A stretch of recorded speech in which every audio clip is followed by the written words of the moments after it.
Muito boa noite a todos nós, né? Que tenhamos uma excelente noite, né? Com esse tema ansiedade. É a nossa primeira convidada de 2024 na Abrap, Mato Grosso do Sul, a Marili Gugelmin. Tem muita prática assim, muitos anos de experiência, né? E prática na clínica. E ela, então, domina muito bem esse tema aí, né?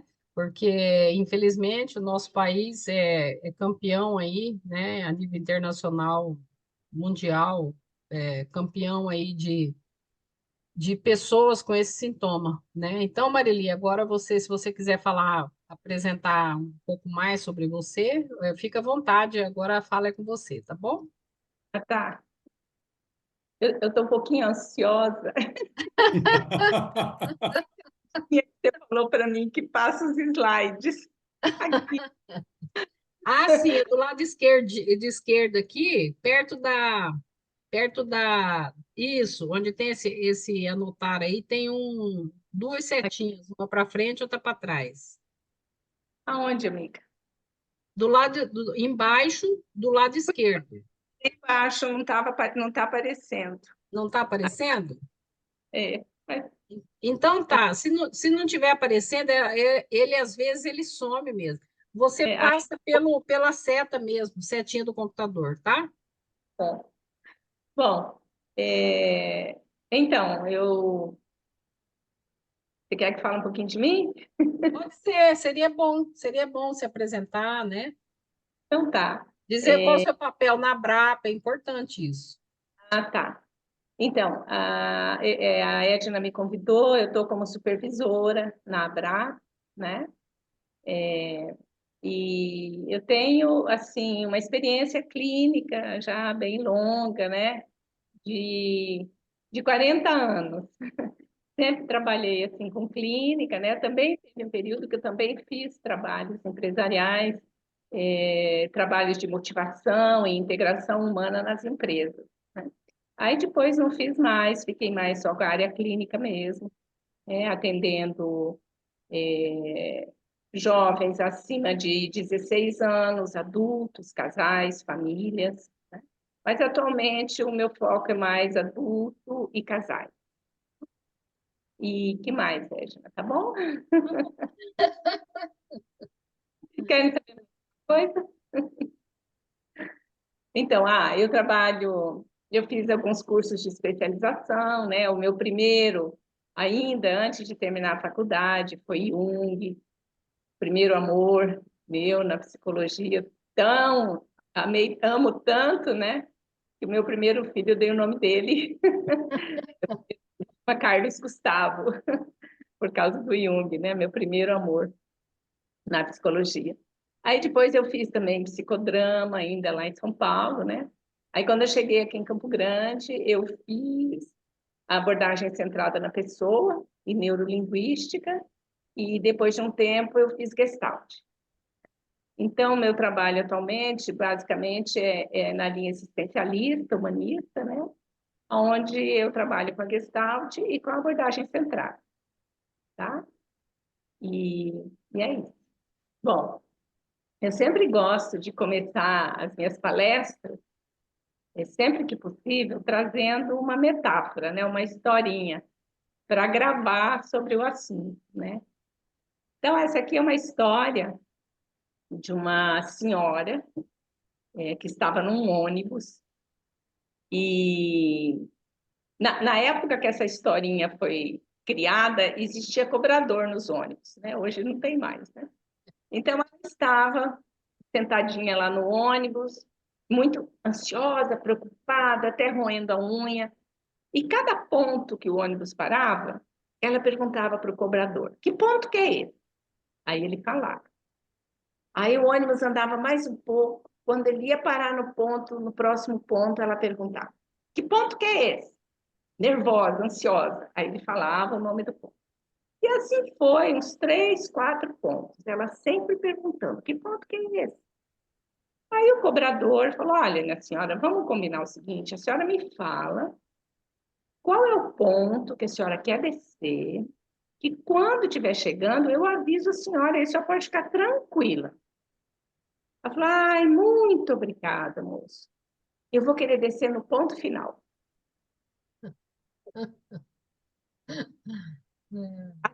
É a ansiedade. É assim a ansiedade. Então, ai, aqui não. Se não passar, Pode passou, passou, passou. dentro no mouse. Bom,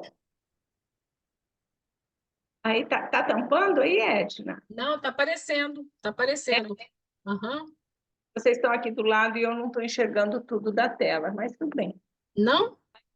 Não, Eu também não. Não. Não. Para mim aqui tá aparecendo bem. está cortando o slide. Será Onde que eu que tenho... tá, onde que tá cortando? Aqui para mim tá ótimo, tá bem centralizado. Organização Mundial da Saúde Para mim também. Também está aparecendo tudo. tá Tá. aparecendo. Aham. Tenta mover as fotografias, as pessoas de lugar, que às vezes é a foto da pessoa que está cortando. Dá para mudar de lugar? Dá para mudar, você Eu vou clica em tentar, cima e peraí. arrasta. Vou tentar. Clica lá em cima na barra e arrasta, que ela muda de lugar. Ela não tá me dando essa opção aqui agora, tá? Não tá me dando essa opção. Exibir grade, será?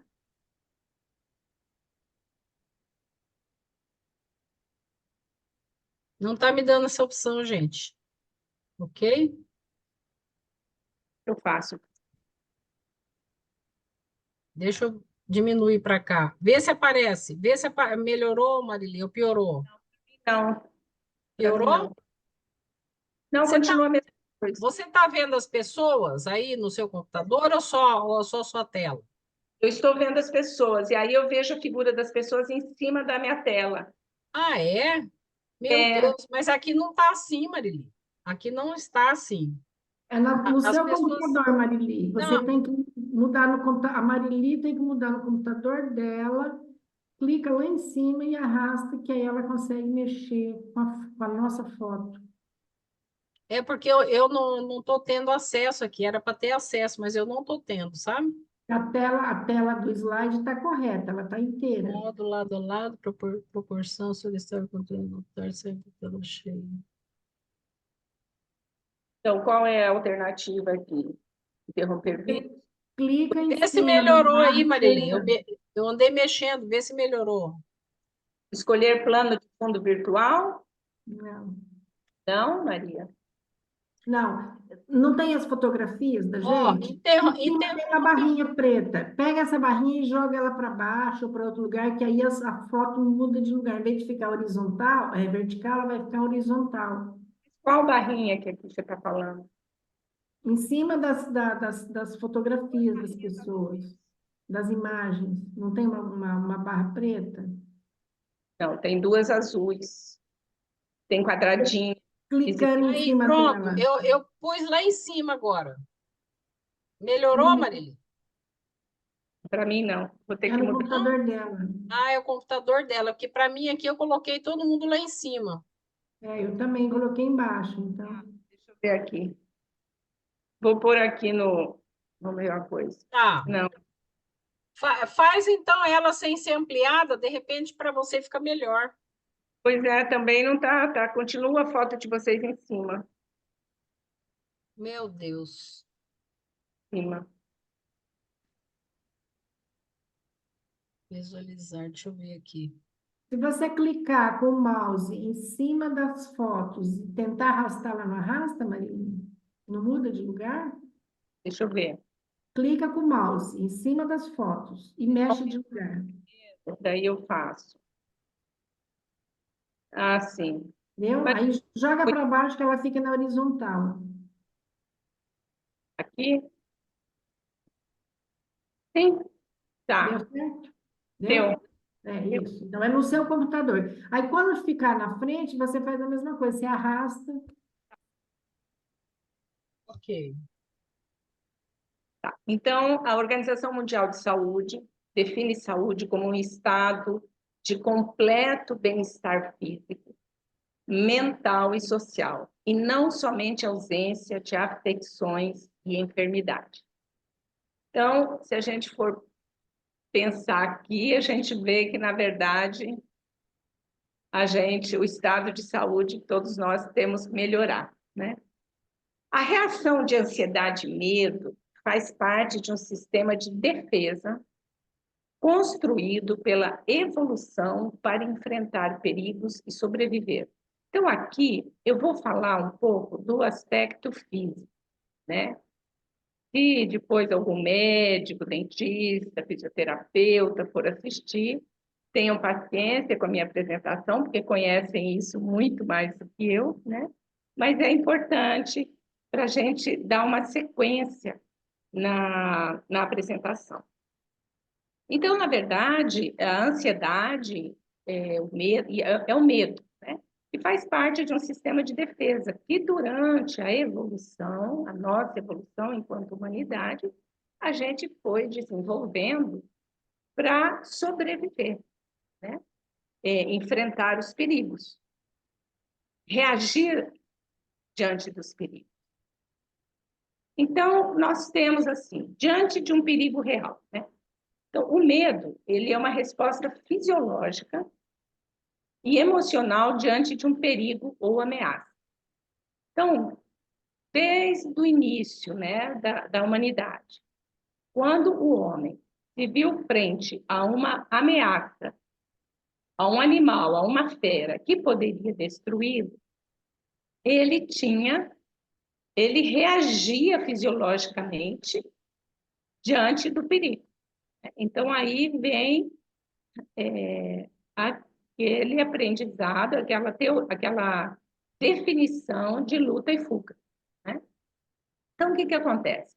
Então, diante de um perigo real, é acionada a resposta fisiológica e emocional de luta ou fuga. Então, diante de uma fera, em frações de segundo, né, existia essa decisão, que às vezes nem vinha a nível consciente, era a nível inconsciente, devido à amígdala cerebral. Tem a reação em frações de segundo, a pessoa avaliava, e ainda hoje é assim, se dá para enfrentar esse animal, se dá para fugir, e tem aí um terceiro elemento, que é a paralisia. Então, se eu consigo lutar, eu luto para sobreviver. Se eu avalio que é possível fugir do animal, do perigo, eu fujo. Mas se eu percebo que não dá nem para fugir e nem para lutar, acontece o desmaio. A pessoa desfalece para não sentir a dor do ataque do animal. Então faz parte desse comportamento defensivo chamado de luta e fuga o congelar, o desmaiar. Então a pessoa congela. Ou ela congela para ver se passa desapercebida, né? Ou ela desmaia para não sentir a dor do ataque. Então, isso tudo, esse comportamento de luta ou fuga, ele acontece no nosso cérebro, numa glândulazinha que se chama amígdala cerebral. Então, é bem lá do cérebro primitivo. Então, diante do perigo, essa amígdala cerebral, ela envia um sinal, né, que percorre aqui o sistema límpico, vai para a suprarrenal. A suprarrenal produz adrenalina, produz cortisona. A adrenalina que nos dá rapidez e a cortisona que diminui a dor. É como uma sedação. Então, aonde que fica situada a nossa amígdala cerebral? Aqui, ó, nessa região do cérebro. E tudo isso acontece em frações de segundo, evidentemente, que é a nossa reação orgânica. Então, ele manda estímulo para a suprarrenal, que é essa aqui que está em cima do rim, né? E essas glândulas, elas passam, então, a produzir e liberar os hormônios adrenalina e cortisol. A adrenalina dá rapidez e o cortisol dá energia, o que eu já falei. Então, dá energia para lutar ou dá energia para fugir e também ameniza a dor, porque não tem aquela coisa assim, eu estava com sangue quente que nem sentia a dor. Aí, depois que o sangue esfria, que a pessoa vai ver a dor que ela sentiu, né? Acontece, já aconteceu com a gente também. Às vezes você bate, machuca, e na hora, assim, você não percebe o tanto que machucou, né? Depois, passado aquele trauma, a gente vai ver. Né? Então, o que acontece com a adrenalina e o cortisol? Eles aceleram o batimento cardíaco, dilatam as pupilas, aumentam a sudorese e os níveis de açúcar no sangue, reduzem a digestão, contraem o baço, expulsam mais hemácias para a circulação sanguínea, o que amplia a oxigenação dos tecidos. Então, veja, aumenta o açúcar no sangue, que vai dar mais energia. Né? Aumenta as hemácias na circulação sanguínea, que também amplia a oxigenação dos tecidos. Então, glicose e oxigênio a mais. Então, o corpo fica turminado para essa situação. Então, vamos vendo tudo o que acontece no corpo físico diante de uma ameaça, diante de um perigo. A função dessa resposta fisiológica é preparar o organismo para a ação, que pode ser de luta ou fuga ou paralisia. Então, isso é muito importante. A gente fixar o que o medo faz no nosso corpo. O que o medo faz no nosso corpo? Então, palpitações, dor de cabeça, falta de ar, alteração do intestino. Já aconteceu de a gente levar susto ou ficar ansioso? Dá vontade de ir no banheiro, né? Taquicardia, náuseas, aumento da pressão arterial, aperto no peito, sudorese excessiva e dores musculares. Esses são sintomas da ansiedade. Agora, veja, isso tudo acontece só quando a gente está diante de um perigo real? Aí que está a questão. Não. Então, a ansiedade, o nosso cérebro, ele não diferencia entre uma ameaça real do bicho na nossa frente e uma ameaça imaginária. Então, diante da ameaça real, tudo aquilo, todas essas reações acontecem no nosso organismo. E diante de uma ameaça imaginária, as mesmas reações acontecem no nosso organismo. Veja que coisa importante. Então, a pessoa ansiosa, ela está produzindo o tempo todo este processo, toda essa fisiologia do mecanismo de luta ou fuga. Sendo que esse mecanismo de luta e fuga, ele é fundamental para a nossa preservação diante de um perigo real. Né? E passado aquele momento, né, os batimentos cardíacos vão voltando ao normal, né? A suprarrenal para com a produção da adrenalina e cortisol, e o corpo, assim, entre 15 minutos e meia hora, mais ou menos, o organismo vai voltando ao normal. Agora, no perigo imaginário, que é a ansiedade, o medo imaginário, isso não para. Ele acontece durante o dia todo. Não é assim, só quando o perigo está na frente. Ele é imaginário. Então, a pessoa ansiosa, ela tem esse pensamento de medo, de insegurança, e isso demora o dia todo, todos os dias da semana. Então, vocês imaginam o nosso organismo recebendo essa descarga constante de adrenalina e cortisol, que são as doenças, né? E isso provoca as doenças, né? A ansiedade normal. Então, é normal ter uma ansiedade, né? Então, assim, antes da gente dar uma palestra, antes da gente fazer uma prova, ou a gente vai fechar um negócio, a gente fica um pouco ansioso. Existe essa ansiedade normal, né? Que é, inclusive, saudável, porque se eu vou dar uma palestra e eu tenho medo de dar vexame, eu vou me preparar melhor, né? Se eu vou fazer uma prova, eu tenho medo de não passar, eu vou estudar mais, eu vou me preparar para essa prova, né? E vou me sair bem. Então, é positiva esse certo grau de ansiedade, né?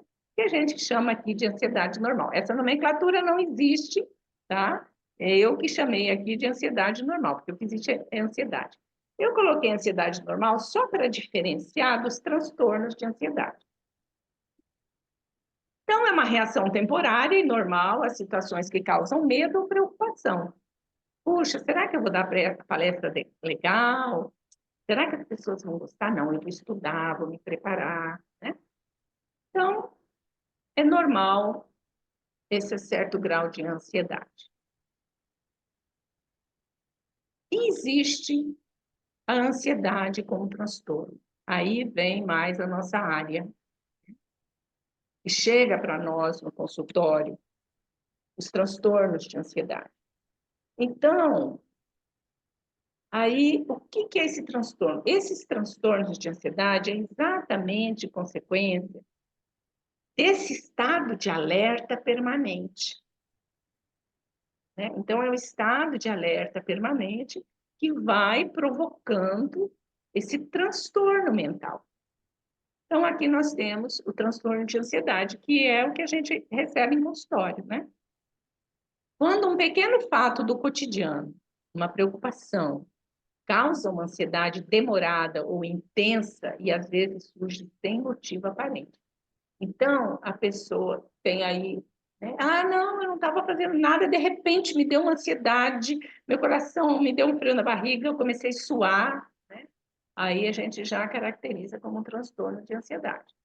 Surge de repente, ou então a pessoa fala, olha, eu o tempo todo estou preocupada, o tempo todo eu tenho medo de alguma coisa que eu não sei o que é, mas eu sinto assim essa angústia, esse medo, essa ansiedade, eu não consigo identificar o que seja. Tá tudo bem financeiramente comigo, meus filhos têm saúde, meu casamento está legal, mas eu não estou bem, eu estou ansiosa, eu sinto essa angústia o tempo todo. Eu tenho medo de acontecer alguma coisa, eu sinto esse medo, eu não sei de acontecer o quê, mas eu sinto esse medo. Um medo difuso, um medo não objetivado, né? Então, isso já caracteriza um transtorno de ansiedade. Então, às vezes, não tem um motivo aparente. A ansiedade como transtorno está relacionada à antecipação de perigos futuros, indefiníveis e imprevisíveis. Então, tem pessoas que têm muita dificuldade de lidar com o desconhecido, com o imprevisível. Então, a pessoa vai fazer uma viagem daqui a um mês e ela vai sair da rotina dela, ela entra em processo de ansiedade, né? Ela já não dorme direito, já não come direito, já fica o tempo todo sentindo um tremor interno, um medo. Então, é uma ansiedade, aí já está caracterizada como um transtorno de ansiedade. Não é uma ansiedade normal, natural. Que seria assim, puxa, nossa, falta 2 dias para a viagem, o que eu vou levar de roupa? Ai, dá um pouquinho de ansiedade, normal, normal. Uma das principais características é o fato de ser antecipatória, ou seja, a pessoa que sofre desse transtorno tende a antever ou apontar perigos ou ameaças para si mesma. Então, é aquele pensamento de que algo catastrófico vai acontecer comigo. O medo da morte, aí ela vai criando fobias, então é aquela antecipação, algo ruim, catastrófico vai acontecer comigo. É o medo da morte. Antecipação de um sofrimento. Então, algo ruim vai acontecer comigo, eu vou sofrer se isso acontecer. Então, é uma antecipação do sofrimento. A pessoa que pensa que tem medo o tempo todo, quando os filhos vão para a escola, ela entra em pânico. Quando os filhos saem, ela sofre. Uma antecipação de um sofrimento se alguma coisa acontecer com os filhos. Já caracteriza um transtorno. Esse medo de sofrer no futuro tem bases emocionais no histórico pessoal e precisa ser investigado e tratado. Então, é preciso investigar a história pessoal, a história de vida, o que essa pessoa viveu na sua infância, na sua adolescência, e nós que somos espíritas sabemos que muitos desses traumas, desses medos também vêm de outras vidas, né? Inclusive, assim, a vida intrauterina também define esse processo, né, de medo desconhecido, do processo da ansiedade. Aqui eu coloquei algumas figuras, retratando assim, a síndrome do pânico, né, que a pessoa acredita que vai ter um ataque cardíaco, inclusive vai para os hospitais e tal, né, o medo imaginário, pânico de dentista, crianças que têm medo noturno, né? As crianças que têm medo do escuro ou que têm medo de fantasmas são sintomas de ansiedade na criança, né? Então, a criança que apresenta esses medos imaginários é um sintoma de ansiedade. Então, é importante a gente saber isso, investigar. A pessoa que vê uma mínima coisa como um monstro, né? Então, que vê fantasma na própria sombra, como se diz. Aqui eu trouxe uma figura do transtorno da fobia social, transtorno de fobia social.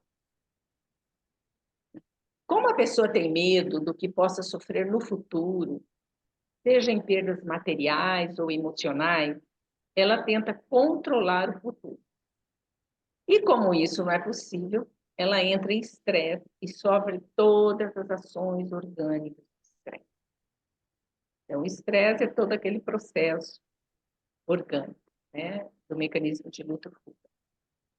Então, o que acontece com o ansioso?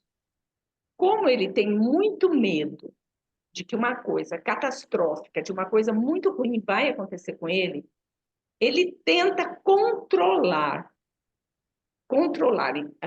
o futuro, controlar as situações. Por exemplo, as pessoas que são controladoras, na verdade, elas têm muito medo do desconhecido, do não cotidiano, do não comum, né? Então, geralmente, as pessoas controladoras, elas têm, no fundo, o que está em fundo? Um medo do desconhecido, o medo de que ela vai se desorganizar, vai se desestruturar diante do que vem no futuro, né? Então, ela tenta controlar todas as situações. E aí ela entra no estresse gravíssimo, né? Porque a gente não consegue controlar a vida, controlar as pessoas, controlar o futuro, controlar as situações. A gente consegue, muitas vezes, controlar algumas variáveis em laboratório, né? Quando se está fazendo um trabalho químico no laboratório, mas na vida, né, com as pessoas, isso é impossível, né? Então, vocês imaginam assim, é muito sofrimento, né? As pessoas controladoras, elas têm um medo terrível da vida, da existência, da flexibilidade, né? Elas sofrem muito. E como elas não conseguem controlar e percebem que não conseguem, aumenta muito mais ainda o medo. Então, pessoas controladoras são, na verdade, pessoas que têm muito medo. Esta alteração física produz sintomas físicos desagradáveis e a pessoa entra em sofrimento físico e mental. Físico, porque vocês imaginam, durante meses, o organismo recebendo uma descarga de adrenalina e de cortisol. Né? O estrago disso, gastrite, doenças inflamatórias, uma série de doenças físicas, né, somatizadas e pelas origem psíquica, só que o corpo adoeceu em função de uma produção exacerbada, né, de adrenalina e cortisol. Assim, cria-se um círculo vicioso onde o medo do sofrimento futuro aciona o estresse e o estresse aumenta o medo. Então, é um círculo vicioso que a pessoa entra e aonde o trabalho do psicoterapeuta é fundamental. Então, ele vai fazer o tratamento com o psiquiatra, vai tomar uma medicação para mudar, para equilibrar a recaptação de serotonina no cérebro, e aí entra a psicoterapia, auxiliando a pessoa a identificar o que é real do que é imaginário. Identificar qual é o medo que está atrás daquele transtorno. E assim a pessoa vai ampliando o conhecimento a respeito do seu sofrimento. E esse é o papel da terapia, que vem auxiliar a pessoa com transtorno de ansiedade. Aí eu trouxe aqui os sintomas psicológicos associados à ansiedade. A angústia, né? Então chega às vezes para nós o paciente, ele não consegue identificar, mas ele sente uma angústia, que é a coisa, né? Angústia, medo, como se tivesse alguma coisa para acontecer, né? Que não sabe o que é, só sabe que tem angústia e tem medo. Tem angústia, tem angústia, tem angústia. E você vai entrando, como é que é essa angústia? E aí a gente, como sabe que é medo, né? Que está atrás, bom, você tem medo de alguma coisa? Ah, eu tenho. Porque a gente já tem esse conhecimento, que atrás de um transtorno de ansiedade existe o medo. Né? Existe um medo. Medo de quê? Aí a gente vai descobrir durante o processo. Mas como a gente já sabe, a pessoa chega com uma queixa difusa, a gente já sabe o que é e já vai fazendo as perguntas que vai auxiliando a pessoa a entender o que está acontecendo com ela. Né? Irritabilidade, né? Pessoa que chega com uma queixa de extrema irritabilidade, tudo irrita. Eu mesmo me irrito, tem hora que eu não aguento eu mesmo, e tá difícil, eu não estou suportando viver desse jeito, né? Tem gente que fala, eu estou de um jeito que eu não aguento eu mesmo, né? Então, a irritabilidade, a gente já sabe aí que é um sintoma de um transtorno de ansiedade.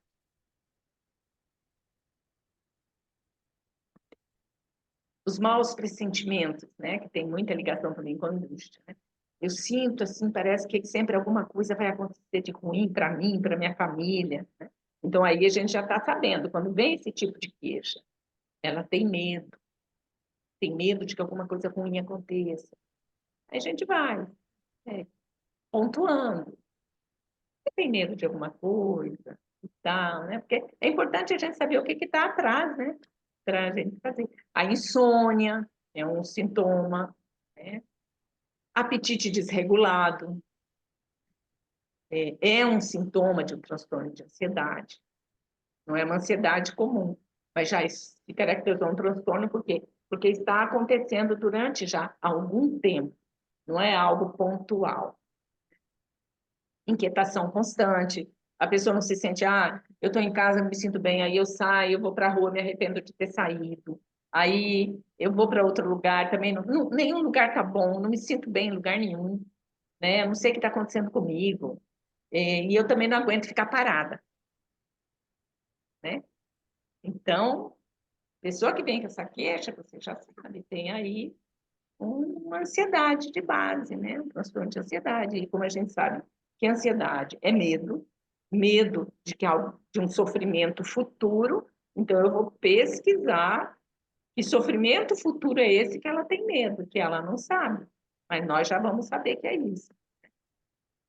Pensamentos catastróficos, né?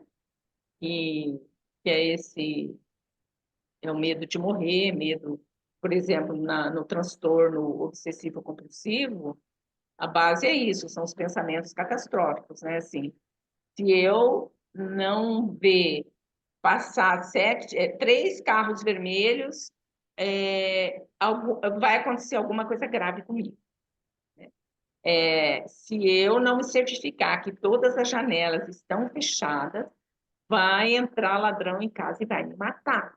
Então, eu levanto 5 vezes à noite para ver se as portas e janelas estão bem fechadas.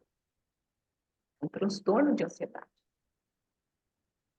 Falta de controle emocional, a pessoa que por um mínimo estímulo, né, ela já se desestabiliza, né, já se desestabiliza totalmente.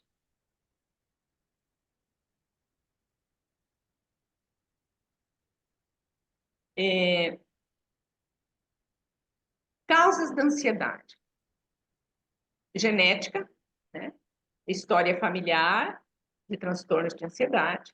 Isso a gente sempre pesquisa, né? Histórico familiar. Tem alguém na sua família que sofre de ansiedade, ou alcoolista, ou com alguma doença mental, né? Ela faz parte da nossa anamnese, né? Então, a genética, ela influencia muito, é uma das causas da ansiedade. E a questão da vida intrauterina também, né?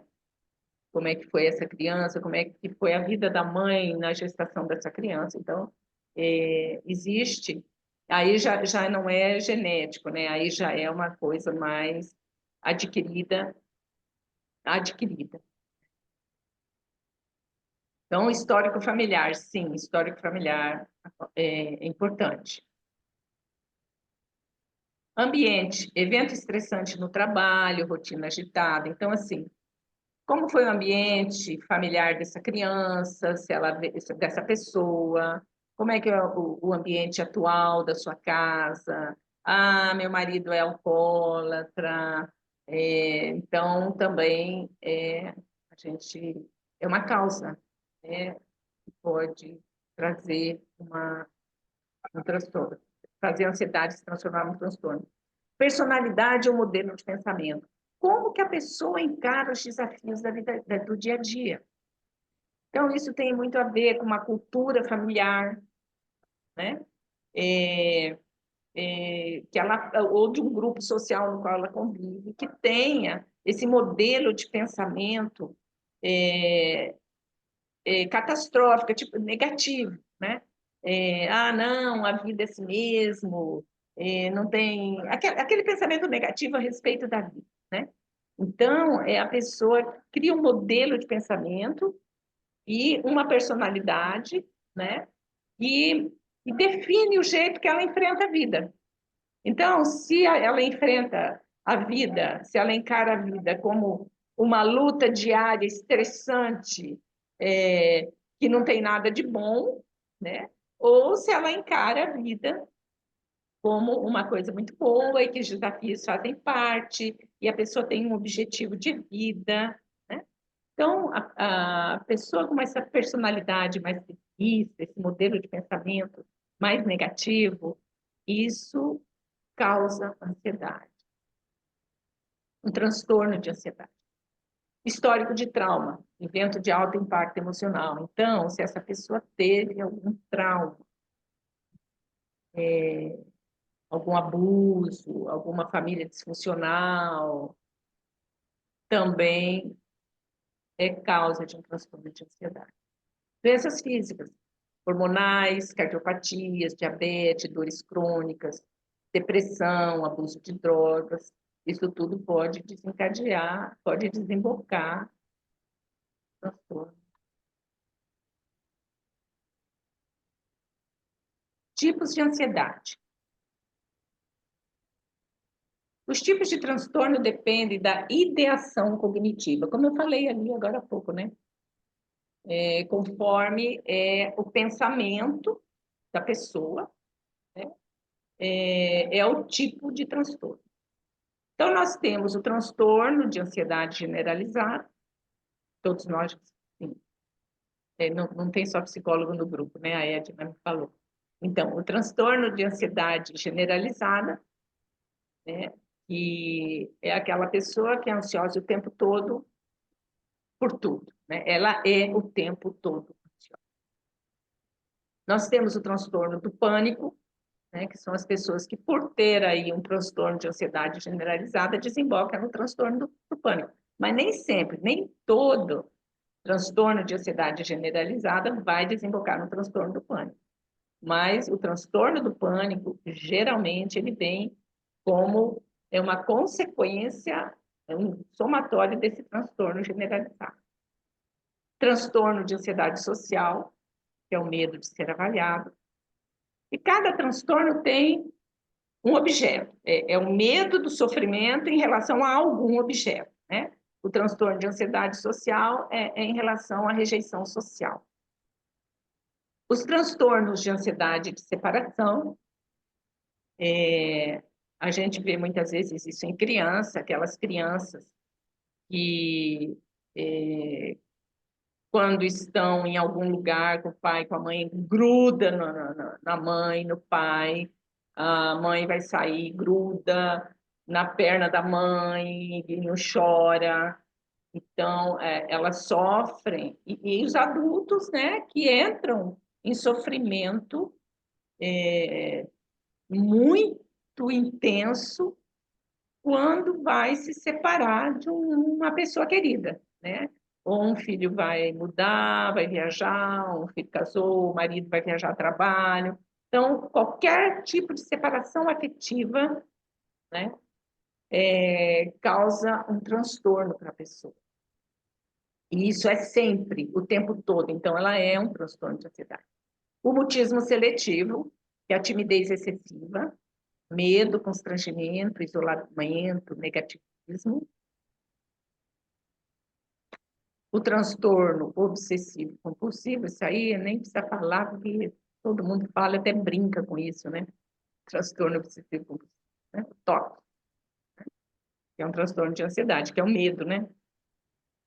Se eu não fizer, se eu não repetir esse... Ritual. Então, hã? Se eu não repetir esse ritual, Se eu não repetir esse ritual, né, algo ruim vai acontecer comigo. E o obsessivo compulsivo é muito interessante, porque assim, o que é obsessivo? É o pensamento. Pensamento é obsessivo, né? Se eu não fizer o ritual, vai acontecer algo comigo. Se eu não fizer o ritual, vai acontecer algo comigo. E a compulsão é a ação em si, né? Então, quando a pessoa exerce o ato, alivia temporariamente o pensamento obsessivo. Que é o sofrimento maior é esse pensamento obsessivo, né? Que é assim automático o tempo todo, né? Então ela tem que realizar o ritual para aliviar um pouco essa tensão mental da obsessão. Por isso que a pessoa tem que ir lá e repetir o ritual, repetir o ato, a ação. Senão ela não aguenta a pressão. Transtorno dismórfico corporal, a pessoa que não se identifica com o próprio corpo, né? E aqui tem casos bem graves desse transtorno dismórfico corporal, né? Existem os casos de amputação, inclusive, porque a pessoa não identifica que aquele braço é dele, e aí ele amputa aquele braço para se sentir inteiro. Então, é uma dismorfia corporal. E tem casos, assim, até esses tempos atrás eu vi eu acho que uma mesa redonda, um podcast, não sei, que tinha uma pessoa, uma moça, uma americana, que ela havia se cegado com ácido, passou ácido nos olhos, porque ela não se identificava, não se sentia inteira enxergando. Ela só se sentia inteira cega. Então, ela passou ácido nos olhos, porque aí ela entendeu que ela era ela. Então, um caso bem grave de dismorfia corporal. Existem casos também de amputação, né? De pessoas que amputam perna, amputam braço, porque sentem que aquilo não faz parte dele. Então, começa a moça, enxergar não faz parte da minha totalidade. Então, é um transtorno dismórfico. Transtorno de acumulação, isso aí também até aparece em televisão e tudo, né? Necessidade da pessoa de acumular as coisas. A tricotilomania, isso é bem comum, né? Que é o transtorno de arrancar o cabelo, pestana, né? E a pessoa também, ela sente uma ansiedade crescente, e aquela ansiedade, ela só alivia um pouquinho quando a pessoa arranca o pelo. E como é uma coisa recorrente ao tempo todo, então a pessoa, o tempo todo, ela arranca, né? Então, tem pessoas que têm muitas falhas na cabeça, ou não têm cílios, né? Porque alguns arrancam cílios, ou sobrancelha, né? Por isso, sente uma ansiedade tão intensa, e só alivia quando arranca o cabelo. É um transtorno de ansiedade, a tricotilomania. O transtorno de escoriação, que são aquelas pessoas também que sentem uma ansiedade o tempo todo muito grande, que ela só alivia quando ela fica se beliscando, assim, né? Tirando um pedacinho de pele do corpo, né? Do braço. Então, você vê que a pessoa é cheia de feridinha no rosto, nos braços, né?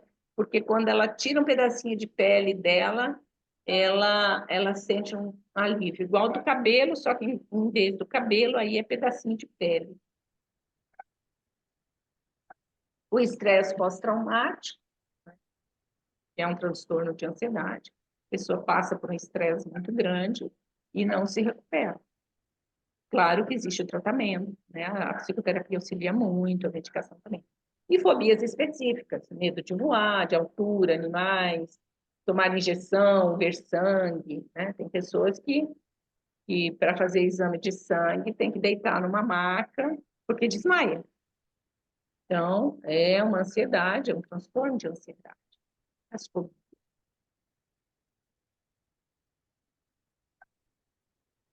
Aí, observação. Em crianças, o medo ou ansiedade pode ser expresso por choro, ataques de raiva, imobilidade ou comportamento de agarrar-se, que é o que eu falei agora há pouco. Então, às vezes a gente vê uma criança tendo ataque de raiva e acha que é birra, né? E não é, é uma ansiedade, é um transtorno de ansiedade naquela criança. Ou a pessoa, a criança, como eu falei, né, que é agarrada, se agarra, tem muito medo da separação. Então, tem que ver por que essa criança está tendo essa ansiedade, que transtorno de ansiedade é esse que essa criança está vivendo.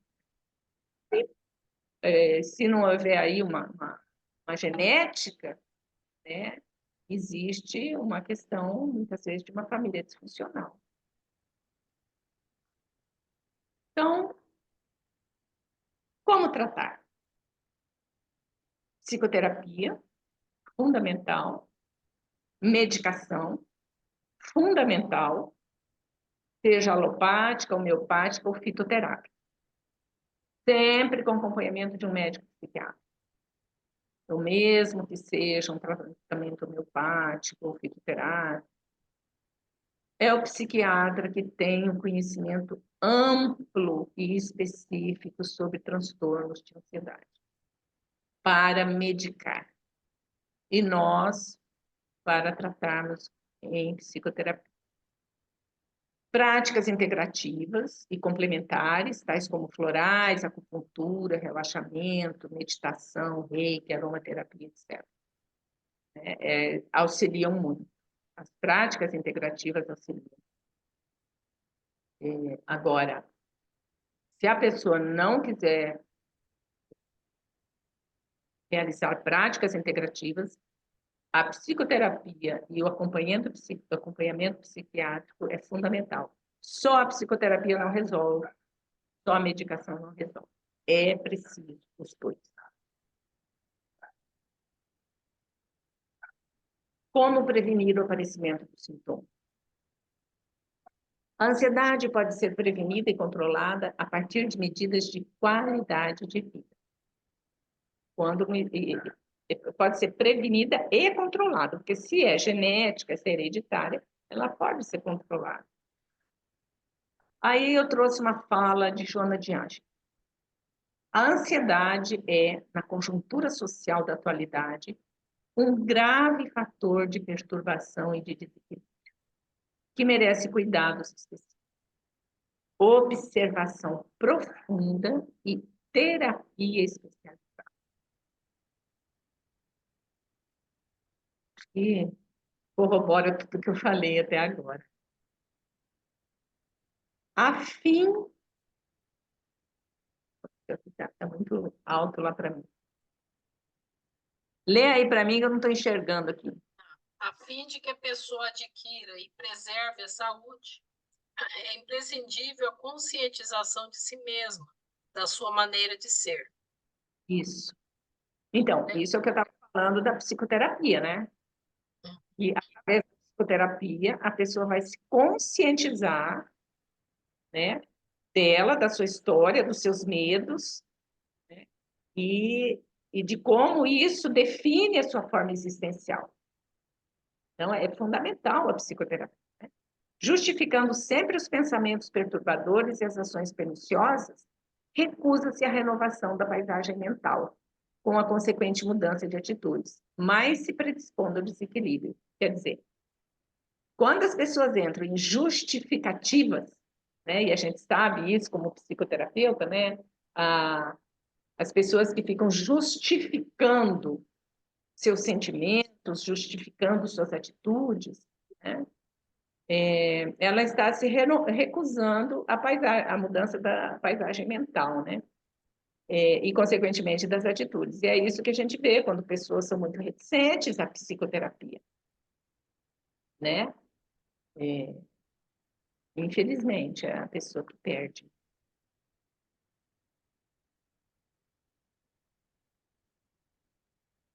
A doença não é mais que um sintoma do desarranjo do espírito.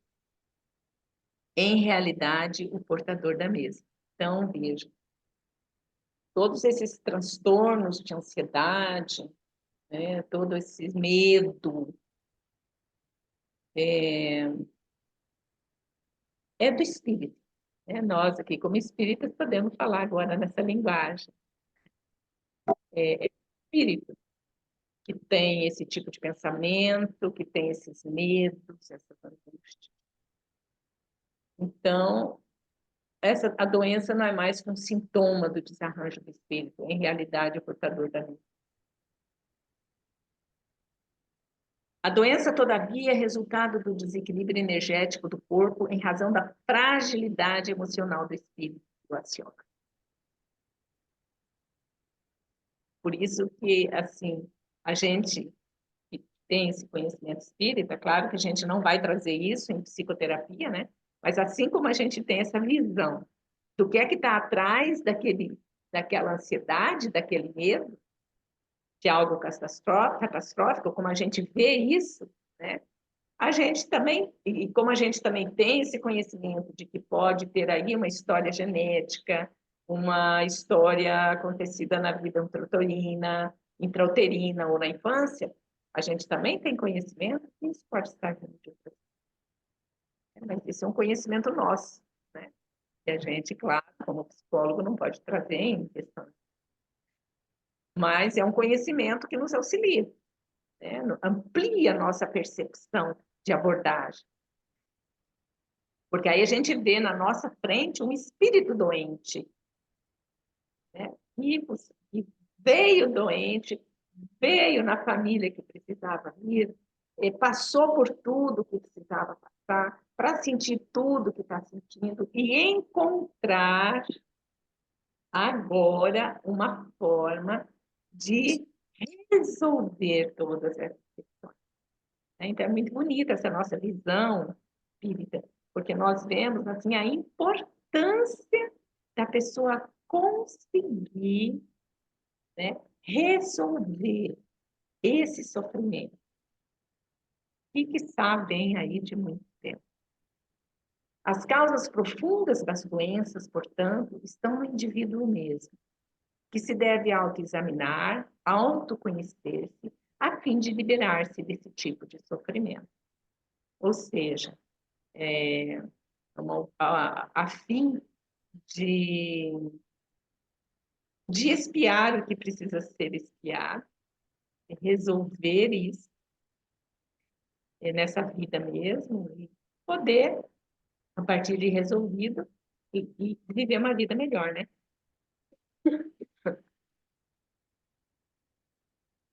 E aqui nós temos. Lê aí, Edna, que subiu muito aqui para mim também. Não há uma só imperfeição da alma que não acarrete consequências funestas e inevitáveis, como não há uma só qualidade boa que não seja fonte de um gozo. Então, são imperfeições, né, do espírito, imperfeições da alma, o espírito encarnado. Então, são as imperfeições da alma, né? E qualquer que seja a imperfeição, ela acarreta consequências funestas. E a gente tendo esse conhecimento, amplia a nossa possibilidade de atuação tão clara. O espírito sofre, quer no mundo corpóreo, quer no mundo espiritual, a consequência das suas imperfeições. Todos são livres para trabalhar ou nada fazer em favor do seu progresso. Aquele que trabalha muito e depressa recebe recompensa mais cedo. Quem se desgarra ou perde tempo no caminho retarda a chegada e não pode queixar, senão de si.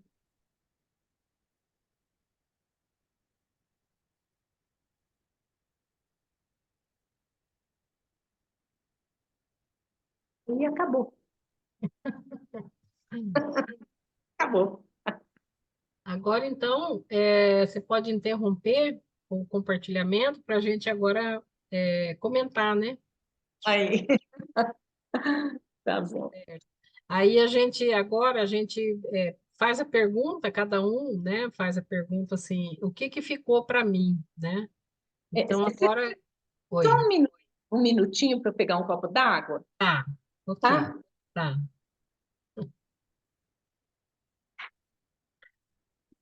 Então, o que que ficou para cada um de nós, né? Vamos esperar ela voltar para a gente comentar.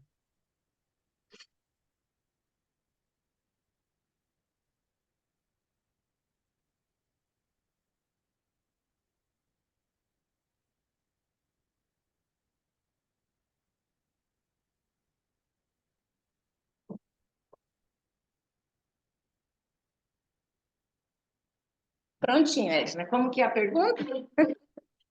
O que que ficou para você, né, desse conteúdo?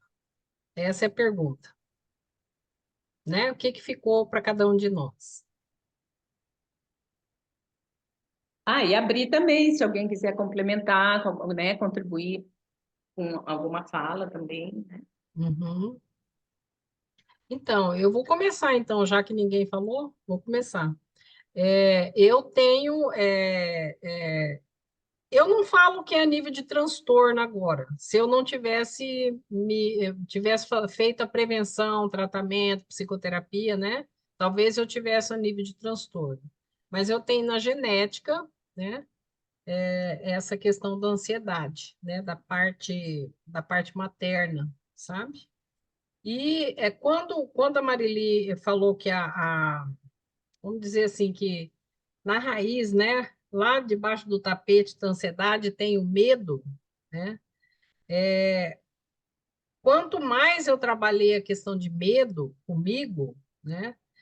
Que quando a gente é criança, ainda mais quando você tem uma mãe ansiosa, né? Então o medo está presente no tempo todo, né?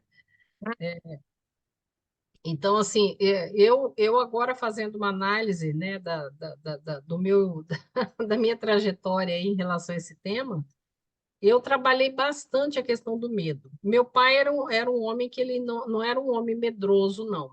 Minha mãe, sim, bem medrosa, mas meu pai não. Eu acho que na genética também, eu tive essa vantagem da questão do medo. Mas tive, sim, medos, né? Medos na infância, né? Na adolescência, e depois foi ficando na fase adulta, a gente vai diminuindo. Então, hoje, por exemplo, eu posso dizer que a ansiedade, eu sempre disse que a ansiedade eu controlo com técnica de meditação. Mas a ansiedade também é ótimo, né? É, Tinha eu, mais. eu não tomo, nunca tomei medicação ansiolítica assim, né? Não precisei tomar, não. Então, assim, até as técnicas de meditação para mim foram um achado, sabe? Para eu poder trabalhar essa questão da ansiedade. E a questão do medo, né? Eu sou uma pessoa que eu tenho pouco medo. Se eu tivesse medo, eu não moraria sozinha, né? Há tantos anos. Então, assim, eu lido bem com essa questão de medo, sabe? Essas coisas. Então, isso, pela palestra da Marili, me auxiliou muito, né? Nessa questão até genética aí. Eu gostei também sobre a questão da luta, porque a gente vê falar muito dentro do básico, né? Noções básicas da psicologia, a questão de luta ou fuga. Mas a paralisia não é tão falada, né? Então, para mim, foi uma coisa que acrescentou, sabe? Uma coisa assim, Marilê, o ansioso, eu acho que é a nível de transtorno, né? O ansioso, ele sempre tem essa coisa do futuro catastrófico, né? Então, por exemplo, você colocou como ansiedade normal. A gente poderia também chamar essa ansiedade normal de uma expectativa, né? Quando a pessoa ela tem expectativa, né? Ela não está sofrendo porque está achando que vai ser um futuro catastrófico, né? Aquilo que vai acontecer daqui a pouco, o futuro, né? Mas ela tem aquela expectativa, né? Daquilo lá. Então dá para a gente chamar de expectativa ou de ansiedade normal, né? Esse tipo de situação. Acho que era isso que eu gostaria de falar. Na verdade, o nome é ansiedade mesmo. Eu que coloquei normal. Por que que é Uhum, ansiedade? Porque faz o processo da amígdala cerebral, da suprarrenal, da adrenalina e do cortisol. uhum. É um processo de estresse, é ansiedade. E a expectativa gera essa ansiedade, né? Tipo assim, ah, eu vou dar palestra, será que o pessoal vai gostar? Se não gostar, é porque não vão gostar de mim? Então, é aquele, né? E tem uma coisa que eu esqueci, eu não sei por que que não apareceu aqui, eu esqueci de falar, que uma coisa que auxilia muito quando a gente trabalha, atende um paciente com ansiedade, você tinha me pedido para falar e eu até escrevi aqui, mas não sei por que que não apareceu. É aplicar sempre, ou pelo menos no início, a partir da segunda, terceira sessão, a gente propõe, né? Aplicar relaxamento antes da sessão, né? Então, eu falei assim, de relaxamento dentro da psicologia, né? Então, tem o relaxamento autógeno, né?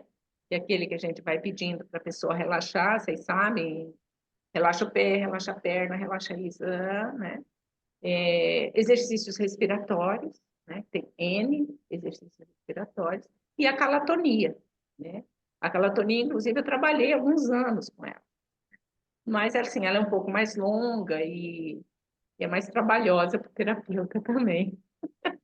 A gente tem que ficar ali aplicando a calatonia, né? Então, eu Você substituo. poderia definir o que é calatonia para as pessoas que não são da psicologia? A calatonia, ele é um relaxamento psicofísico, né? Que relaxa psiquicamente e fisicamente. São toques muito suaves em determinados pontos, nos pés ou nas mãos, tornozelo, joelho ou pulso e cotovelo, né? Então, são toques muito suaves, 2 minutos cada toque, né? E aquele toque, quase que assim, imperceptível, como se a gente estivesse tocando uma bolha de sabão, aquele toque suave vai induzindo a um relaxamento neurológico, né, e psíquico. É muito bom mesmo. E depois existe uma forma que a gente ensina os pacientes como fazer o relaxamento autógeno sozinho, né? Que também é muito bom. Só que realmente é um relaxamento assim, que tem mais a atuação do terapeuta mesmo, né? E, e aí eu fui ficando mais velha, fui ficando mais cansada, e técnica mais simples, mas é muito bom. Mas é meio cansativo. Você atende 4 pacientes seguidos, você fazer 4 vezes aquela tonia é cansativo. Chega até a doer um pouco as mãos. Mas, então a gente, assim, pode aplicar o relaxamento autógeno, né? E eu, por exemplo, associo autógeno e respiração, né? Que não deixa de ser o que veio agora, né, recentemente, divulgando que é o Vipassana, né? Que é a respiração consciente, né? Então, geralmente, eu associo o autógeno com a respiração consciente. Faz 10 minutinhos, né? E para o paciente ansioso é muito bom antes de cada sessão. Aí, e aí, depois que eu faço assim, algumas sessões seguidas, né? Tipo 1 mês, 2 meses, sempre fazendo. Aí depois eu já pergunto quando a pessoa chega na sessão, quer fazer o relaxamento ou prefere já iniciar a terapia verbal. E aí o paciente vai escolhendo. Às vezes eles querem, às vezes não querem. Às vezes eu pergunto, às vezes eu não pergunto, mas aí o paciente também já aprendeu a fazer o relaxamento. Não é uma coisa rígida. Isso aí que eu tinha esquecido de falar. Eu não sei por que não apareceu aqui. Eu tinha escrito. Tá bom que deu tempo de falar. É. E vamos continuar. Vamos aí, colegas, vamos lá. Edna, Oi, Denilce. eu fiquei pensando na pergunta, né? O que ficou para mim? Mas eu elaborei uma outra pergunta. O quanto eu tenho de ansiedade, né? Ouvindo a Marili falar, dar toda a explanação e a explicação dela, e vem os sintomas e você começa a analisar. Desde que eu comecei o estudo com Joana, que passei por terapia e tudo mais, a obrigação é de você se observar mais, né? Então, assim, eu tento sempre observar o que é que eu estou sentindo, né? E diante de muitas situações, desculpa que agora eu estou falando bastante, minha voz já está 1 mês já quase falando bastante. Então, diante de algumas situações do nosso cotidiano, da minha vida, né, diária, a gente se pega com alguns sintomas, sim, de ansiedade. Só que o conhecimento de todo o estudo que a gente já vem fazendo, com a ajuda da terapia, me ajudou bastante a entender. Só que o quanto que eu ainda tenho, né? Porque às vezes a gente é pego de surpresa. Por mais que a gente tente estar atento ali no dia a dia, com as situações para que você respire, né? Respire para que isso não te prejudique tanto.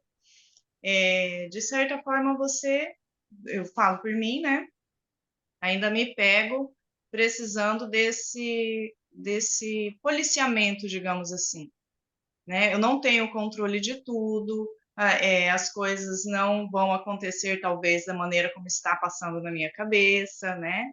Então, inclusive eu estava até tomando medicação para dormir, homeopática, porque eu estava com insônia, né? Mas assim, é diante de uma situação específica que tem acontecido. Só que o quanto isso ainda está me prejudicando, o quanto isso ainda está me controlando. Então, eu acho que seria mais nesse ponto, sabe? Durante a aula toda, eu fiquei pensando o que eu preciso ainda fazer, né, para que isso deixe de acontecer nessa intensidade. Uma das dicas que eu acho muito importante é a questão da respiração, que comigo funciona muito, né? Até eu lembro daquele rapaz que que deu uma aula no ano passado para a gente falando do respire, né? Respire. Então, estou tentando sempre fazer a meditação e assim, aos poucos, mas além do que ficou é o quanto isso ainda, né, precisa melhorar em mim. É isso. Bacana. A Denilce dá aula para pequenininho. E esse ano está sendo um grande desafio para ela. Tem vários, né, Denilce? Ela comentou isso na quinta passada. Ela está com alguns alunos autistas, né, junto com os outros. Então, isso está sendo um grande desafio, né? É.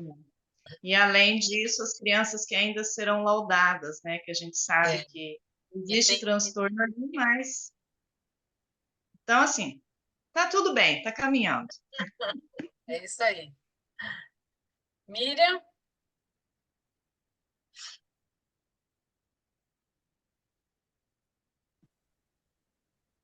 Oi, Miriam. Oi. Então, a Denilce falou mais ou menos o que eu estava pensando também, porque como é Marilis o nome dela? Marilene. Marili. Como ela colocou, né, a ansiedade todos nós temos.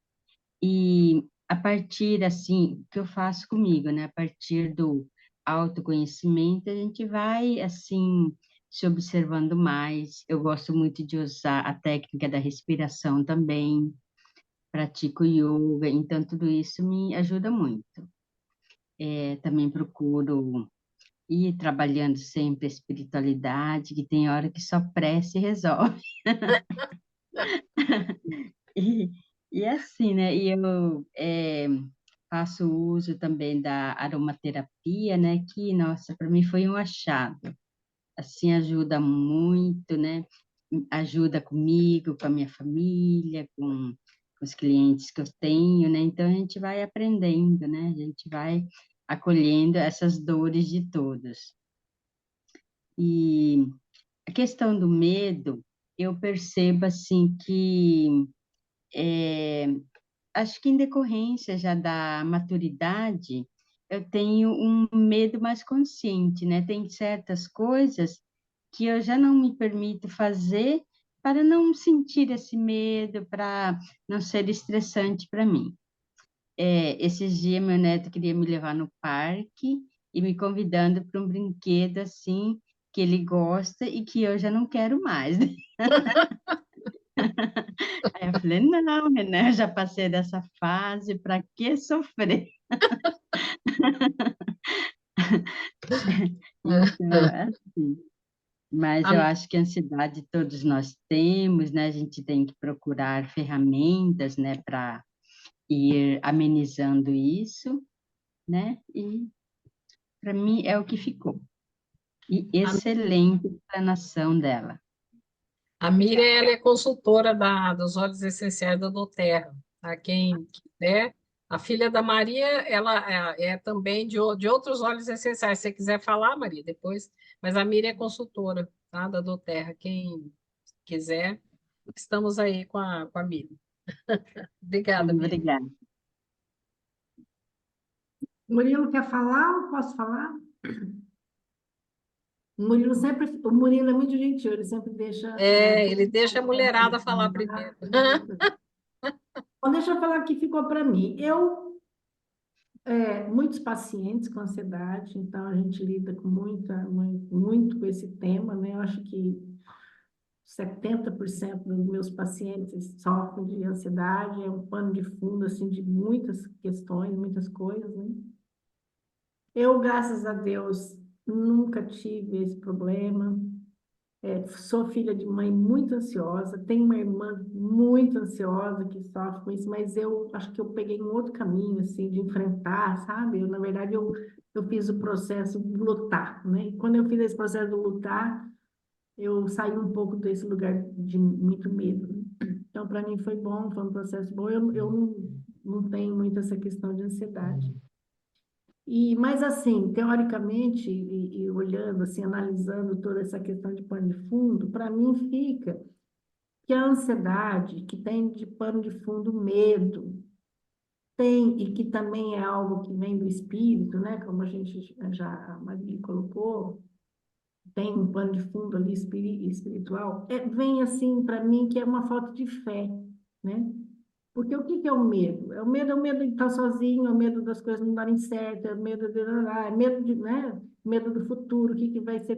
Para mim vem assim, tem aí uma grande falta de fé, fé na divindade, fé na vida, fé, né? A pessoa não acredita que a vida pode dar certo, que ela pode, que vai ser legal, então ela entra nesse pensamento disfuncional de que não, que tudo vai dar errado, né? E Jesus tem várias passagens dele onde ele puxa a orelha, né, dos discípulos, fala assim, ó, tem que ter mais fé. A história do barquinho, né? Lembra que estava todo mundo no barquinho, tinha uma tempestade, e todo mundo entra em parafuso, meu Deus, o que vai acontecer, né? Vem o pânico. E aí ele fala, homens sem fé, né?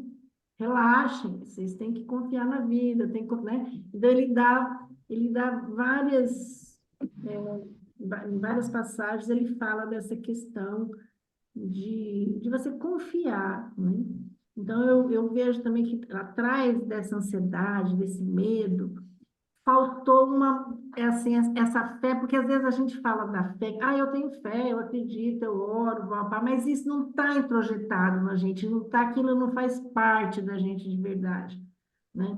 Quando isso entra de verdade na vida da gente, assim, você fala, não, eu não estou sozinho, se alguma coisa acontecer, vai ser o melhor. Então, você entra com pensamentos mais assertivos que afasta esse medo e, consequentemente, vai afastar a ansiedade, né? Então, para mim, todo pano de fundo, lá no fundo, no fundo, no fundo, é trabalhar essa fé, acreditar que a vida caminha de forma assertiva, embora a gente esteja num meio extremamente confuso, né? Porque o nosso ambiente é muito confuso, né? O planeta Terra é cheio de desacerto, de coisa errada. Mas, assim, ou seja, o barquinho, né? Para mim sempre vem essa lição. A tempestade está lá fora, está acontecendo, mas daqui nesse meu barquinho eu preciso ter a fé de que aqui dentro está tudo certo. Não vai acontecer comigo, vai dar certo. Ou se acontecer alguma coisa comigo, eu vou saber administrar de uma forma legal, para ser bom, para ter um bom desfecho, né? Então, e a pessoa que está na ansiedade é exatamente o oposto. Ela sempre vai achar que tudo vai dar errado. O futuro vai dar errado, as coisas não vão dar certo, né? Então, eu vejo, para mim, parece um pouco filosófico, mas eu vejo esse caminho aí, né? Se a gente tiver um pouco mais de fé de verdade, a ansiedade vai embora. E talvez aí, quanto mais é a nossa ansiedade, mais talvez a gente tenha que trabalhar essa questão da fé. Legal, Maria. Boa posição. Cláudia?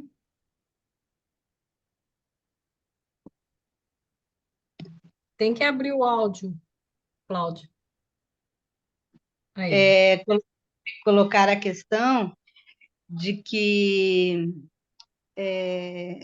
até que ponto, né, todos nós somos ansiosos, até que ponto eu percebo ou não a minha ansiedade. Então, assim, aquela história de você olhar para o outro. Se te incomoda, está te incomodando aquela ansiedade, a pessoa muito ansiosa, e você se incomoda com aquela pessoa, olhar para você, o seu processo, e perceber que está gerando também, ou então que está entrando em conexão com o seu processo também interno, da sua ansiedade também, de você se perceber, né? E a gente, quando está, por exemplo, fazendo atendimento, a gente prestar muita atenção nisso, né? O paciente, às vezes, está muito ansioso, e por você ser ansiosa também, você entrar se nivelar, você entrar num rapport com o paciente, e aí você se perceber também como terapeuta, né, no processo também ansioso. Então, a gente sempre estar atento.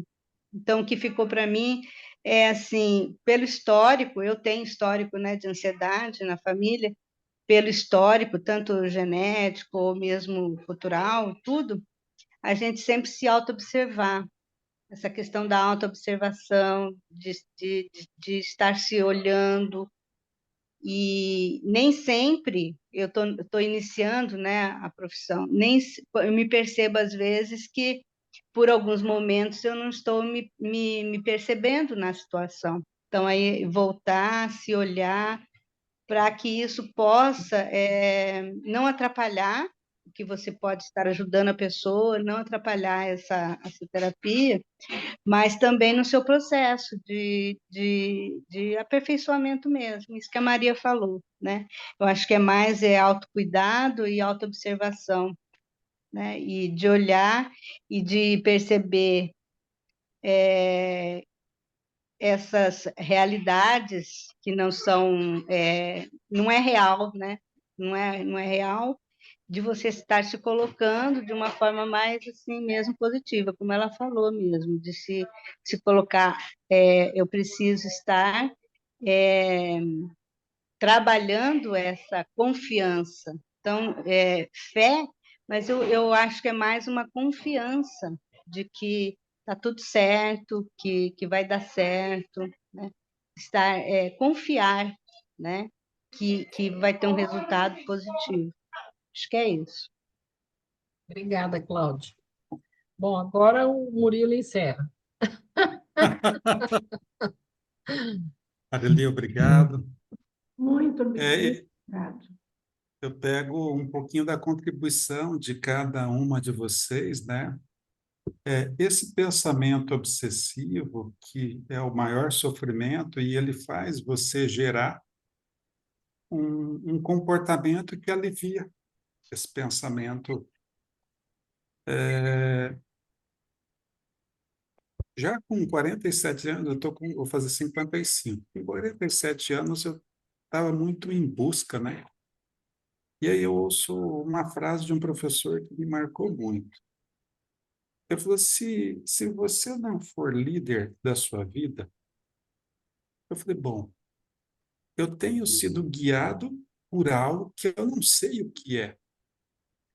E aí eu falo assim, e eu vinha em busca, né? A gente vai buscando treinamentos e vivenciais, até que eu cheguei na psicologia, mas esse estava no meio do curso da psicologia.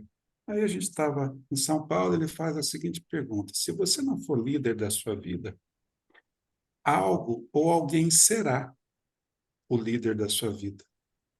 E um dia você vai estar num lugar onde você não quer, com pessoas que você não escolheu, fazendo o que você não quer fazer.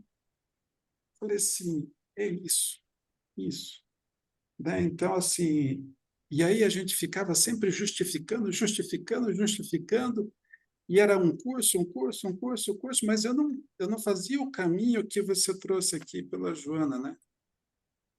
A fim de que a pessoa adquira e preserve a saúde, é imprescindível a conscientização de si mesma. Eu agia para fora, era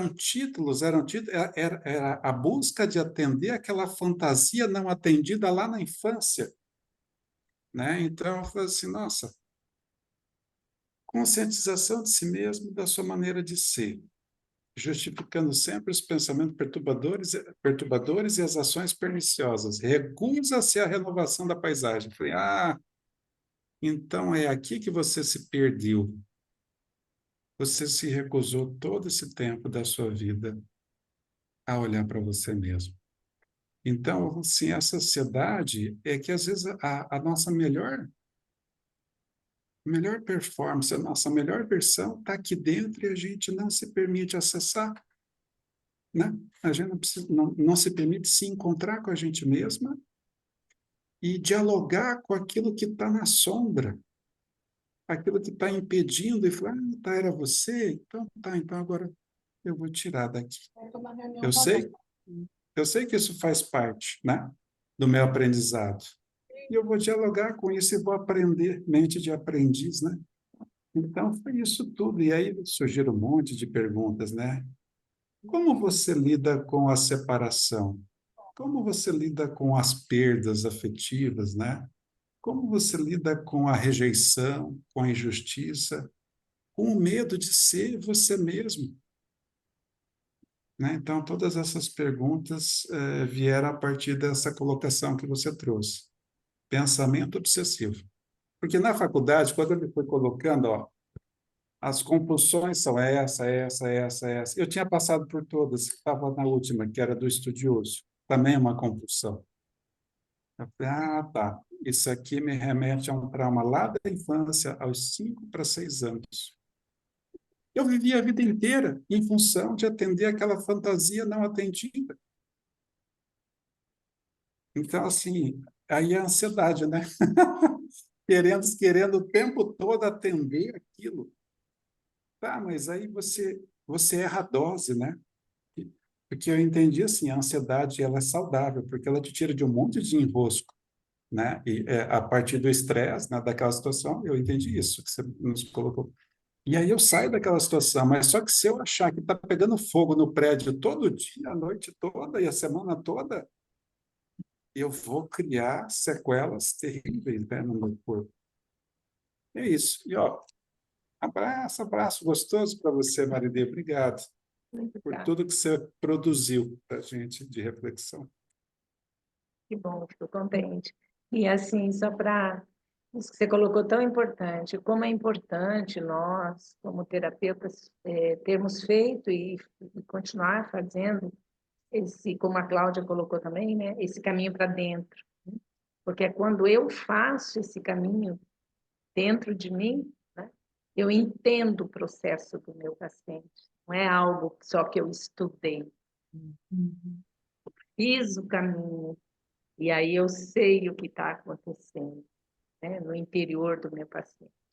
Então, é muito importante esse caminho nosso como terapeuta, para dentro de nós, porque aí, como a gente já foi, a gente sabe como auxiliar o nosso paciente ir, e a gente vai junto com ele, né, proporcionando possibilidades para ele conseguir ver de si mesmo o que a gente conseguiu ver, né? Auxiliar o paciente a fazer contato com os conteúdos da sua sombra, como a gente já fez, né? Se a gente não fizer esse caminho, né, a gente não consegue auxiliar o paciente a fazer. Você fica só no cognitivo e não toca a alma. Muito legal, muito grata a todos pelas palavras boas. Nós que agradecemos, Marili. Então, agora, nesse momento, a gente vai encerrar, né, a gravação e aí a gente faz a prece, tá? Grata, Maria. Gratidão. É eu.